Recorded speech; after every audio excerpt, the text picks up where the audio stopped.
Friends, welcome to my channel kridayboss. ಇವತ್ತಿನ ವಿಡಿಯೋದಲ್ಲಿ ಚಿಕ್ಕ ಮಕ್ಕಳಿಗೆ ಕೋಲ್ಡು ಮತ್ತು ಕಾಫು ಆಗ್ತಾನೆ ಇರುತ್ತೆ, ಅವಾಗವಾಗ ಜ್ವರ ಎಲ್ಲ ಅಲ್ವಾ. ಸೊ ಮನೆಯಲ್ಲೇ ಯಾವ ರೀತಿ ಮನೆ ಮದ್ದನ್ನ ಮಾಡಿಕೊಂಡು ಮಕ್ಕಳಿಗೆ ಕಫ ಮತ್ತು ಕೋಲ್ಡ್ನ ಈಸಿಯಾಗಿ ಮತ್ತು ಕೆಮ್ಮು ಕಡಿಮೆ ಆಗೋ ಥರ ಯಾವ ರೀತಿ ಮನೆಯಲ್ಲೇ ಇದನ್ನ ಯೂಸ್ ಮಾಡಿಕೊಂಡು ಯಾವ ರೀತಿ ಕೋಲ್ಡು ಮತ್ತು ಕೆಮ್ಮನ್ನ ನಾವು ಕಡಿಮೆ ಮಾಡ್ಕೋಬೋದು ಅನ್ನೋದ್ರ ಬಗ್ಗೆ ತಿಳಿಸ್ಕೊಡ್ತೀನಿ. ಶೀತ ಕೆಮ್ಮು ಆಗ್ಬಿಟ್ಟು ಕಫ ತುಂಬ ಆಗಿರೋದ್ರಿಂದ ಅವ್ರು ಸರಿಯಾಗಿ ಊಟ ಮಾಡಲ್ಲ, ಸರಿಯಾಗಿ ನಿದ್ದೆ ಮಾಡಲ್ಲ, ಸರಿಯಾಗಿ ಆಟನೂ ಕೂಡ ಆಡಲ್ಲ, ತುಂಬ ಕಿರಿಕಿರಿ ಮಾಡ್ತಾ ಇರ್ತವೆ. ಸೊ ಅವ್ರಿಗೆ ಆರಾಮೇ ಇರೋದಿಲ್ಲ, ಕೋಲ್ಡ್ ಆಗಿರೋದ್ರಿಂದ ಕಫ ಕಟ್ಟಿರುತ್ತೆ. ಸೊ ಅದಕ್ಕೆ ಏನು ಮಾಡಬೇಕು ಅಂದರೆ ಫಸ್ಟ್ ರೆಮಿಡಿ ಬಂದು ವೀಳ್ಯದೆಲೆ, ನಾಟಿ ವೀಳ್ಯದೆಲೆ ಒಂದು ತಗೊಳ್ಳಿ. ತುಳಸಿ ಮನೇಲೇ ಇರುತ್ತಲ್ವ, ಅದನ್ನು ಒಂದು 5 ಎಲೆಗಳನ್ನ ಕಿತ್ಕೊಳ್ಳಿ.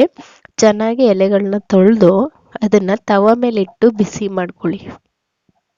ಬಿಸಿ ಮಾಡಿ ನಂತರ ಅದನ್ನ ಕುಟಾಣಿಲೋ ಅಥವಾ ಕೈಯಲ್ಲೋ ಚೆನ್ನಾಗಿ ಕ್ರಷ್ ಮಾಡಿ ಹಿಂಡಿ ರಸ ಸಿಗುತ್ತೆ, ಅದನ್ನು ರಸ ತಗೊಳ್ಳಿ. ಆ ರಸಕ್ಕೆ ಸ್ವಲ್ಪ ಜೇನುತುಪ್ಪನ ತಗೊಳ್ಳಿ.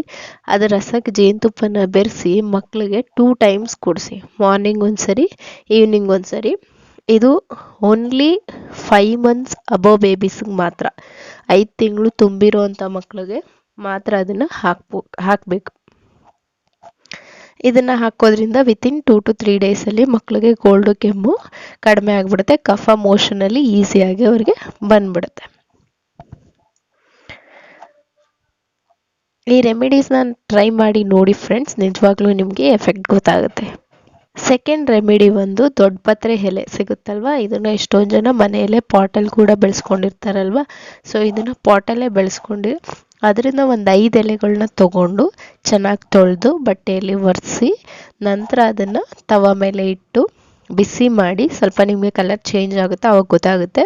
ಅದನ್ನು ಕೈಯಲ್ಲೇ ಹಿಂಡಿ ರಸ ಸಿಗುತ್ತೆ, ಒಂದು 5 ಎಲೆ ಸಾಕು. ಚಿಕ್ಕ ಮಕ್ಳಿಗಾದ್ರಿಂದ ಒಂದು ಅರ್ಧ ಸ್ಪೂನ್ ಅಥವಾ 1 ಸ್ಪೂನ್ ರಸ ಸಿಕ್ಕಿದ್ರೂ ಸಾಕು.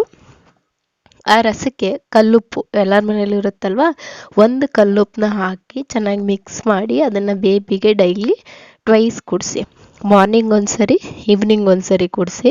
ಸೊ ಇದನ್ನು ಕುಡಿಸೋದ್ರಿಂದನೂ ಕೂಡ ವಿತಿನ್ 3 ದಿನದೊಳಗೆ ಕಫ ಕಡಿಮೆ ಆಗಿಬಿಡುತ್ತೆ, ಕಫ ಮಕ್ಕಳಿಗೆ ಮೋಷನಲ್ಲಿ ಹೋಗ್ಬಿಡುತ್ತೆ. ಇದು ಸ್ವಲ್ಪ ಖಾರ ಇರುತ್ತೆ, ಕಲ್ಲುಪ್ಪು ಬೇಕಾದರೂ ಹಾಕ್ಕೋಬೋದು, ಆಪ್ಷನಲ್. ನಿಮಗೆ ಜೇನುತುಪ್ಪ ಬೇಕಾದರೂ ಇದ್ರ ಜೊತೆಗೆ ಸೇರಿಸಿ ಮಕ್ಕಳಿಗೆ ಕುಡಿಸೋದ್ರಿಂದ ಕಫ ಮತ್ತು ಕೆಮ್ಮಿಂದ ಗಂಟ್ಲು ಕಿರಿಕಿರಿ ಆಗೋದು ಈಸಿಯಾಗಿ ಬೇಗನೆ ಕಡಿಮೆ ಆಗುತ್ತೆ. ಸೊ ಇದಕ್ಕೂ ಮೀರಿ ಜಾಸ್ತಿ ಆಗಿದೆ ಅಂತ ಹೇಳಿದ್ರೆ ಹಾಸ್ಪಿಟ್ಲಿಗೆ ನಾವು ಕರ್ಕೊಂಡು ಹೋಗ್ಬೇಕಾಗುತ್ತೆ. ಸೊ ಈ ಹೋಮ್ ರೆಮಿಡಿ ಇಷ್ಟ ಆಗಿದ್ರೆ ಪ್ಲೀಸ್ ವಿಡಿಯೋನ ಲೈಕ್ ಮಾಡಿ, ಶೇರ್ ಮಾಡಿ, ಕಮೆಂಟ್ ಮಾಡಿ.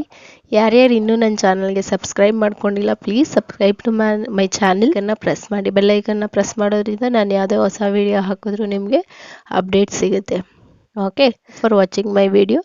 ನೆಕ್ಸ್ಟ್ ವಿಡಿಯೋದಲ್ಲಿ ಸಿಗುವ, ಅಲ್ಲಿವರೆಗೂ ಟೇಕ್ ಕೇರ್, ಬಾಯ್.